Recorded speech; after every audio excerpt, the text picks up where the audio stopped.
They actually do quite a lot of activities here as well. They do some boat tours around the lake here, and horse riding, and they do elephant riding, which I'm not a fan of. I don't even know what to say about that, because you can't. It's their sanctuary. Like, I can't come there and say you shouldn't be letting people ride elephants.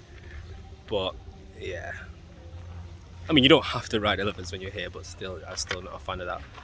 I wanted to feed them, but I just feel like they're kind of not being treated right, you know. Elephant riding is not okay, but still, this museum is amazing. They stressed that it's not a temple. Don't call it a temple, but But we still have to wear clothes, like covering. yeah, we still have to be covered, because there is a place where we have to show respect over there. We have to take our shoes off and stuff. Yeah. So yeah, it's good. It's our guide was called Jess, and he was incredible. I think he took a liking to us, because all his jokes kept coming aimed at us. There was only 5 of us on the tour, but Yeah, we've been lucky.